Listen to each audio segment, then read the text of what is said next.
ભાભર બનાસ ડેરીના ટેન્કરમાંથી દૂધની ચોરી કરી પ્રાઇવેટ ડેરીમાં વેચવાનું મસ્ત મોટું નેટવર્ક ઝડપાયું છે। દિયોદર એએસપી અને ટીમ પેટ્રોલિંગમાં હતી તે દરમિયાન બાતમી મળતા ભાભર 3 રસ્તા પાસે વોચ ગોઠવી તપાસ હાથ ધરવામાં આવી,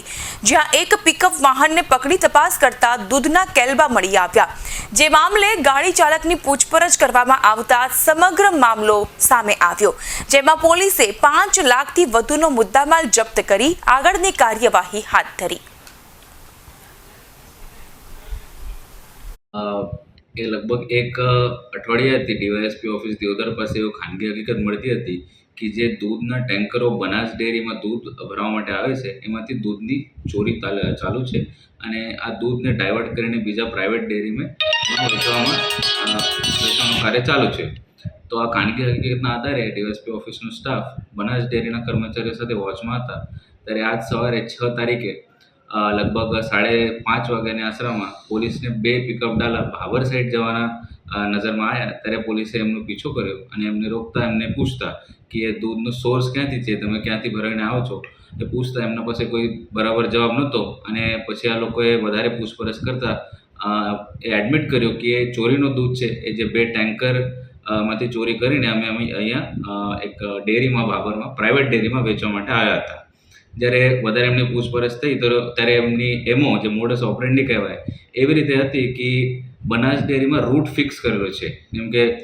ધારો કે 8-9 મંડળીનો એક રૂટ હોય તો એ રૂટ જીપીએસ ફિક્સ કરીને ટેન્કર સાથે આવતું હોય સનાતર ડેરી સુધી, તો આ લોકોએ આ રૂટથી ડાયવર્ટ થઈને એક લુદ્રા કેનાલની બાજુમાં પોતાની ગાડી રોકે છે। ત્યાં જે પૂર્વ નિયોજિત કાયદેસર હતું એના અનુસંધાને ત્યાં આ 2-3 આરોપી આવે છે, તરત જ એમાંથી પાઇપ નાખીને લગભગ 300 લીટર જેવું દૂધ કાઢી નાખવામાં આવે છે અને તરત જ એમાં પાણી નાખવામાં આવે છે અને આ કાર્બામાં પાણી લઈને આવ્યા હતા લોકો અને મોટરથી ફાઇટર મોટરથી તરત જ પાણીથી આ દૂધને રિપ્લેસ કરીને પાણી મૂકવામાં આવે છે અને પછી આ જે દૂધ એ લોકોએ કલેક્ટ કર્યું હતું એ પ્રાઇવેટ ડેરીમાં જઈને વેચી મારવામાં આવે છે અને ટેન્કરમાંથી દૂધ કાઢવાનું અને પાણી નાખવાની જે પ્રક્રિયા હતી લગભગ એ 10-15 મિનિટની જ હતી, તો ઝડપથી આ લોકોએ પ્રોસેસ કમ્પ્લીટ કરીને ટેન્કરને ડેરી સુધી મોકલી દીધા હતા, તાકી કોઈ સસ્પિશન ટેન્કર ચાલક ઉપર ના આવે। તો અત્યારે બનાસ ડેરી તરફથી એક વિગતવાર ફરિયાદ આપવામાં આવી છે ચોરીની અને છેતરપિંડીની, અને એમાં લગભગ 12 આરોપીનું નામ છે। એમાં દૂધ ટેન્કર માલિકનું પણ નામ છે, દૂધ ટેન્કર ચાલકનું નામ છે, દૂધ લેનારનું પણ નામ છે અને આ જે લોકો જે કાવતરું કરીને ત્યાંથી દૂધ કાઢવાનું અને પાણી નાખવાનું જે કાવતરું રચીને જે એની અમલવારી કરતા હતા એવા 4 બીજા આરોપીઓનું પણ નામ છે, જેમાં લોકો પાયલટિંગ કરતા હતા, કઈ લોકો પાણી કાર્બામાં ભરીને લાવતા હતા અને કઈ લોકો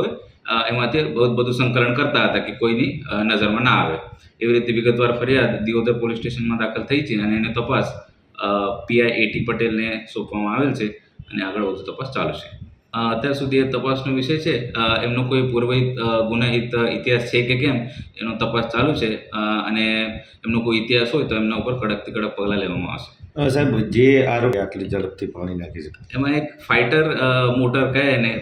ગુજરાતીની આપણી દેશી ભાષામાં ફાઇટરીઓ મોટર કહે આ લોકોએ, આ મોટરની બહુ એક વધારે હોર્સ પાવરની મોટર હોય તો એમાંથી ઝડપથી પાણી ખેંચી લે મોટર અને તરત જ પાણી ટેન્કરમાં મૂકી દે। તો એ લાઇટની વ્યવસ્થા કઈ રીતે કરતા હતા? આ લોકોએ ટેન્કરની બેટરીમાં સીધું કનેક્ટ કરી દેતા હતા મોટરને। અત્યાર સુધી લગભગ 4 ટેન્કરમાંથી દૂધ કાઢ્યું છે એવું જાણવા મળ્યું છે અને 2 પિકઅપ ડાલામાં પછી આ સિન્ટેક્સ ટેન્ક લઈને આવ્યા હતા લોકો અને એમાં ભરીને પછી આ લોકોએ આગળ પ્રાઇવેટ ડેરીને મૂકતા હતા। અત્યાર સુધી જે અમારે કબજામાં કર્યું છે લગભગ 1600 થી 1700 લીટર જેટલું